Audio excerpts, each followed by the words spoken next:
Amen. Copy paste. Ayan po, Hindi ko na papasahin dyan. Memorize ko yan. Amen. Though we must be prepared for spiritual conflict, we must also remember the battle is our power. Ito na. Chronicle 20:15. Ulitin mo. Sarap.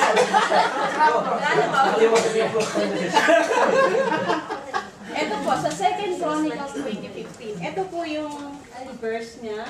Pagbaga, Brother Renan. He said, listen, King Jehoshaphat and all who live in Judah and Jerusalem, this is what the Lord says to you. Do not be afraid or discouraged, because of this vast army, for the battle is not yours, but God's. Sino po yung nakinig ng message kanina sa church? Amen. Ano po yung sabi ni Pastor dyan? Pinauna yung mga singers. Amen. Amen. Singers. Yung mga songers. Prepared. Tsaka yung faith, diba? Yung faith pati yun. Ito po kasi si King Ito po yung ano,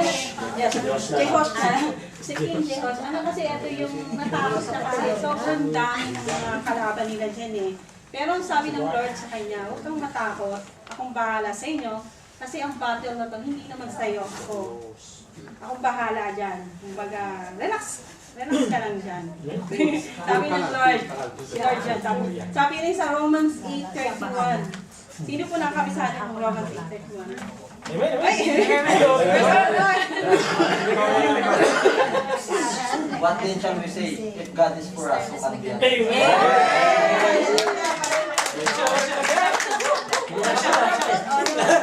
Favorite verse ko. Kaya po, Kung isabi sa mga commercial sa panalo palagi. Matalino lalo yan. kapag ang Lord ay sa tabi natin, ay siya po bahala po talaga sa atin. Amen. Amen.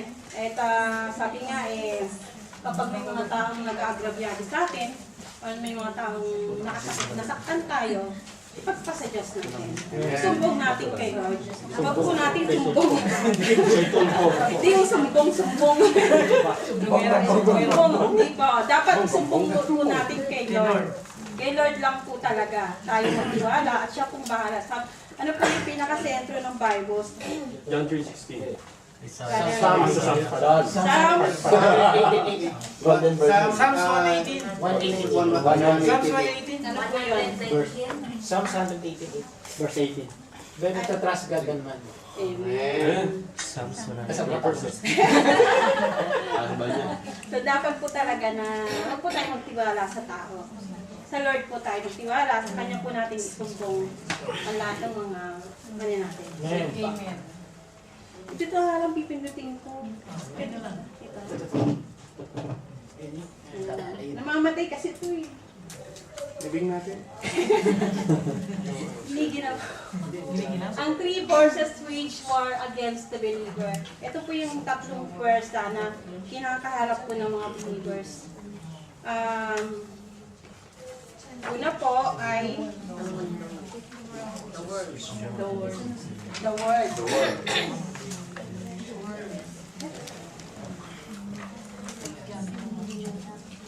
Ikaw na kapikapin mo. The word. Sino po yung makakapagbasa ng 1 John 2:15 hanggang 17? Sister Edith. Nasaan? Do not love the world. Do not love the world or anything in the world. If anyone loves the world, love for the Father is not in them. For everything in the world, the lust of the flesh, the lust of the eyes, and the pride of life comes not from the Father, but from the world. The world and its desires pass away, but whoever does the will of God lives forever. Amen.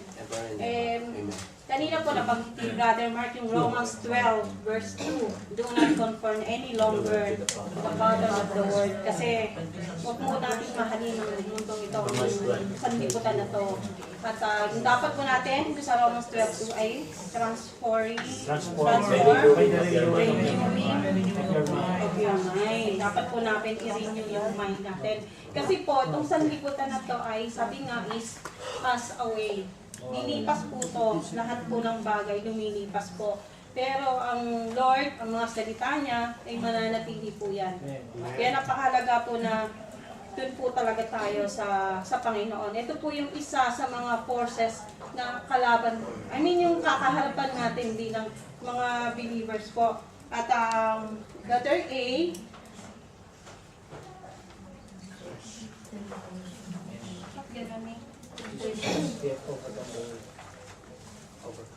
the Bible warns us not to love the world. Letter E, Flesh. Number 2. The flesh. Galatians 5:17. Number 2. ito number 2. The flesh. Galatians. Ayun. May nakalimutan pala ako. The word. Nakalimutan ko pala, it is that Jesus has overcome the world. Nakalagay po sa Yan. Sabi po ng Lord Jesus dito, I have told you these things so that in me you may have peace.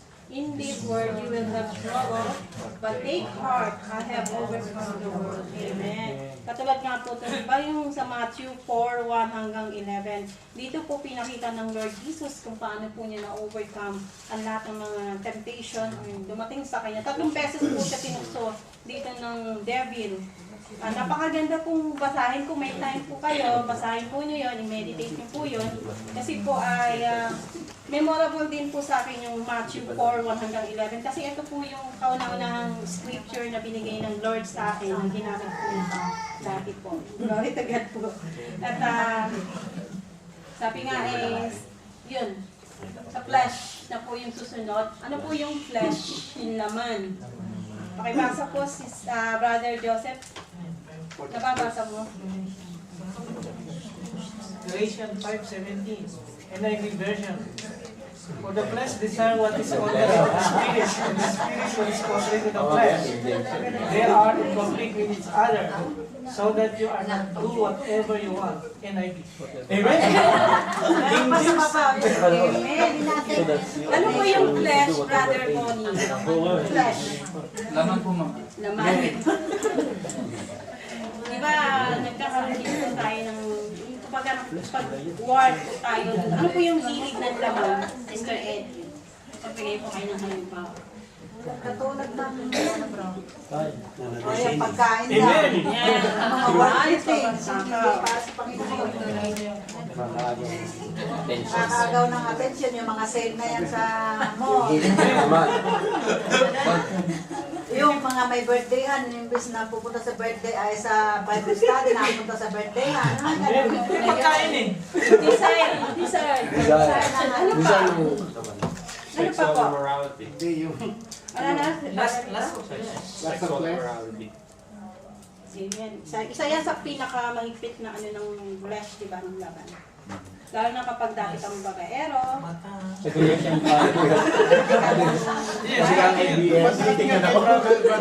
Tinitignan siya na Hindi ka ba nakakalala? Kanina pa. Or dati kang mahilig sa mga material na bagay. Tingnan ako sa'yo.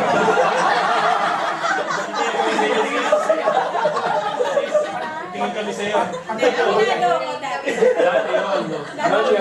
Sobrang hilig ako sa mga material na bagay. Yung kumbaga pag sale sa board yung Tingin mo na sis. 50% discount. Alam mo mas malaki sa lamin. Yung bang Binigyan sa nakita ng TV, ayaw mo. Buy one, take one. yan, kahit na wala na akong makain. Binili ko yung, hindi nga, ganun ako talagang kaako sa material na bagay. So gusto ko lagi akong sunod sa uso, gusto ko kumbaga lahat, tapos maraming mga ano, pero dahil nung sinurrender ko na yung sarili ko, paunti-unti, tinatanggal ng Lord, nililinis niya ako. Kasi nga, di ba sabi nga ni Pastor, kapag may mga tinik na tinatanggal sa iyo ang Lord, masakit man, pero masarap po yung pakiramdam after nun. Amen. Next po. Yan, yung temptation. Katulad ng kanina, Brother Jenner, ikatubig. Rewind. Simon eh. Yung 8. Temptation. Impression to do something contrary to God's will is not itself sin. Yan, yung mga temptation, di ba? Kapag ang temptation naman kasi hindi pa yung kasalanan eh. Nagiging kasalanan lang yan kapag minimeditate mo na, kapag iniisip mo na araw at gabi, bawat segundo ng buhay mo. So yun, nagiging sin na yan kasi hindi mo na mapipigilan yung sarili mo eh. Kapag lumaki na siya, kung baga sabi nga sila kanina sabi nyo nga, yung maliit, magsisimula sa maliit, hanggang sa palaki ng palaki ng palaki. Hanggang sa hindi mo na namamalayan, lumulubog ka na doon sa putikan na yun. At gusto mong umahon, ay nahihirapan ka na. So dapat gawin po natin kapag maliit pa lang, tanggalin na po siya. Nag-enjoy na. Kasi nag-enjoy ka. Tandaan po natin yung pag-enjoy na binigay ng word is panandalian lang yan eh. Pero yung sakit nun is forever na. Sabi nga nun meron ako narinig na wag po tayong wag po tayong magdesisyon ng pang ngayon lang. Dapat magdesisyon po tayo yung pang eternal na, yung pang habang buhay na talaga. Amen. The letter B, the conflict is resolved as we surrender continually to the sword of the Spirit. Sabi po sa Galatians 5:16.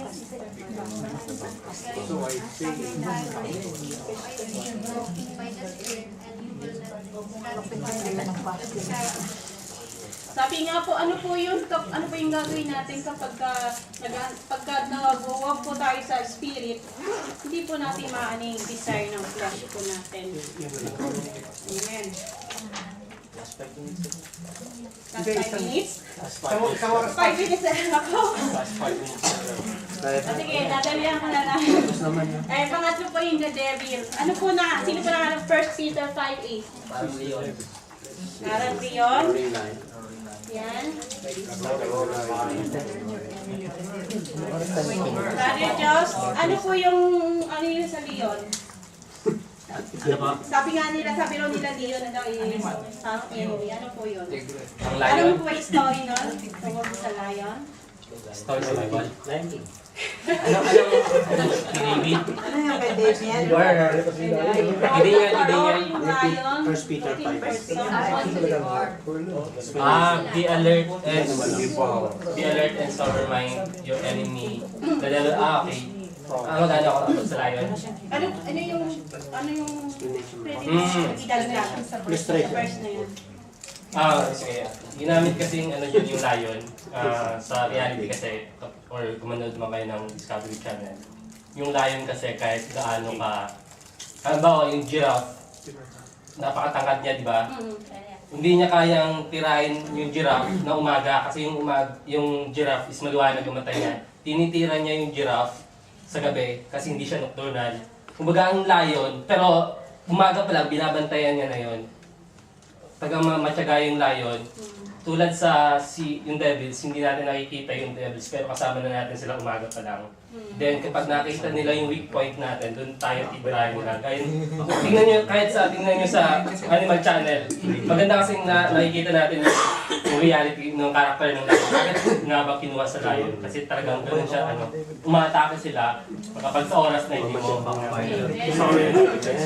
Panood ng Discovery. Discovery. Kasi lagi rin ako nanonood ng Discovery. Animal Planet. So yung lion, tinitignan niya yung yung pulutong ng mga kumbaga o kunwari usa. So yung titignan niya yung pinakamahina diyan. Nakaabang lang siyang gano'n. Tapos sa kanya biglang magcha-charge yan tapos magtatakbuhan yung iba. Yung pinakamahinang na Yun ang titirahin niya. yun yung titirahin niya. Kaya yung Kristiyanong titirahin.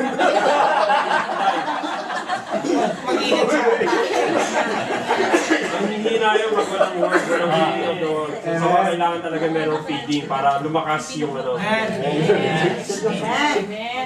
Kaya huwag po natin kakalimutan din yung pakikipag-fellowship dun. Kasi nagpapalakasan po ang bawat. Ang layon po kasi, tulad ng sinabi ng dalawa nating kapatid, na si Brother Josh at si Brother Lito, ay kapag nakita niya po yung isang bagay o isang tao o isang hayop na lalampa-lampa, yun po yung kanyang lalapain. Ganun po